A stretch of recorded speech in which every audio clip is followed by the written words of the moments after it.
Welcome to OTL Animal News, the show where we bring you interesting and exciting animal stories from around the world. My name is Kenzie. And I'm Izik Nox. On this episode, we're going to be talking about goats that eat to save Ronald Reagan's library. And a dog that runs for governor. And a dog that learns how to talk using buttons.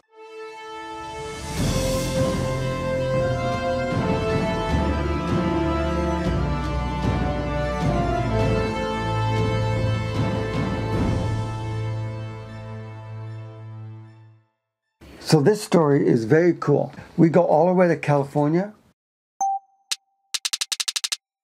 The goats eat all the shrubs, and what it does is it stops the California fires from touching the library. What they don't show you is there's like over 1,000 firefighters which are spraying the building down at the same time. They make it sound like the goats are like the superheroes of this story. It's a combination of a whole bunch of things. Originally, it was thought that the library was threatened by fire from an arsonist, and the goats were sending it to poop in the yard so that the arsonist would slip on his way to the library and wouldn't be able to commit his crime. This company actually rents out these goats to help with different fires now. These goats have not only saved the Ronald Reagan Presidential Library, they've also saved the Air Force One jet, along with some other important locations, by eating shrubbery. There's a bunch of obese goats running around.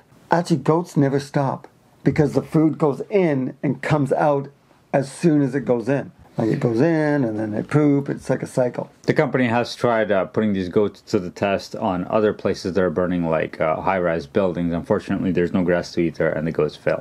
They are, however, good climbers, so they just hop from building to building, and some of them get lost. They went on to being hired to try and save the Ronald McDonald House, but they fell ill to eating too many cheeseburgers. Unfortunately, the goats were able to learn how to read while trying to save the library, but they feel ripped off and are trying to sue Ronald Reagan for compensation. After all this brush was cleared by these 500 goats, they had to hire 500 AI robots named Beetle to clean up all the goat shit. And now the Beetles are suing Ronald Reagan because they didn't get paid overtime. Out of 500 goats, only 300 were accounted for. Not because any of them died, because 200 of the goats, they made a break for it and ran off into the forest to live a free life. Also, all 200 goats, they also subscribe to OTL Animal News.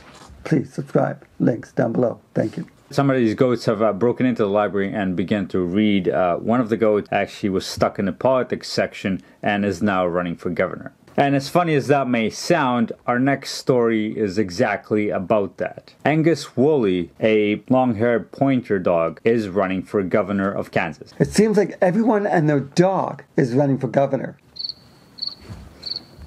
Come on! I thought that was funny. That's right, Kansas, Vermont, and Massachusetts apparently do not have an age restrictions for who can run for governor. The biggest reason why Fido didn't get into office was because all the squirrels and the cats voted against him. And then all the cats turned on the squirrels. Can't make this up. If Angus had won, however, he would probably only serve a term of 6 months, which is about 4 years in human years. Once in power, Angus swore that he would install additional fire hydrants on every corner throughout the city. He also said that all cars would drive at 10 miles an hour, just because all the dogs can keep up to them. On a serious note, why the heck would someone put their dog to run for governor? And how did he even make it into the office? He has to get past the secretary. I wonder if Angus here actually had, some financial backing from our taxpayers' dollars in order to fund this campaign. He sold one of his gold bones. Not sure what the owners were thinking. Obviously a dog doesn't have the ability to speak human language, so it'd be very difficult to communicate with it. Funny enough, there has been similar scenarios like Hank the cat, who ran for the U.S. Senate in Virginia in 2012. He also lost miserably. And that's because Angus voted against him. Don't get your hopes down yet, because there is actually a mayor of a town who is a dog. Okay, so where is this? All jokes aside, Mayor Bryn, who is a pit bull terrier, is mayor of Rabbit Hash, Kentucky. That town has no cats, no rabbits, no squirrels. Double the fire hydrants there. no fire trucks, and no fireworks. That's right. He won a majority vote on this one. Apparently, the town was so small that they were willing to elect a pit bull terrier as their mayor, and everybody was fine with it. Yeah, population 2. The main reason animals can't be elected to run for government is because they won't be able to talk. Or will they?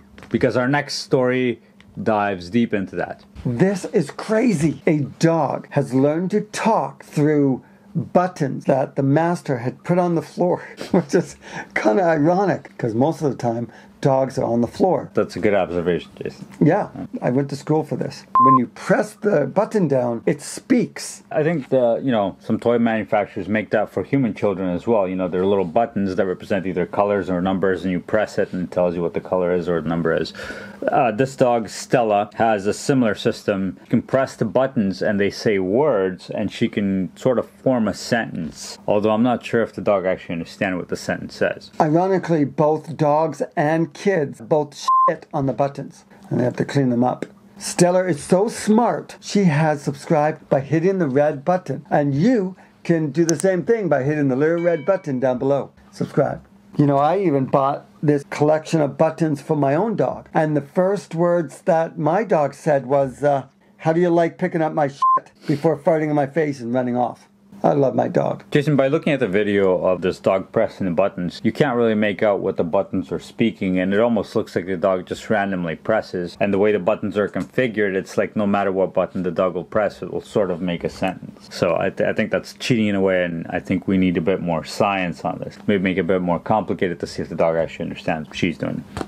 Well, I find it interesting that the buttons are colorful because dogs are mostly colorblind. So lucky it can read and can hear. They're like, hey, quick, which button do you want? Which button? Okay, go over here. Stop humping the cat. Stop humping the cat. Stop it, Stella. The owner has promised to soon install other buttons with such phrases as, it's okay to get morbidly overweight, and one more line won't hurt. Mainly for her own purposes. Have the dog encourage her in her addictive behavior. Stella has also said that she wants a new blanket to tear apart.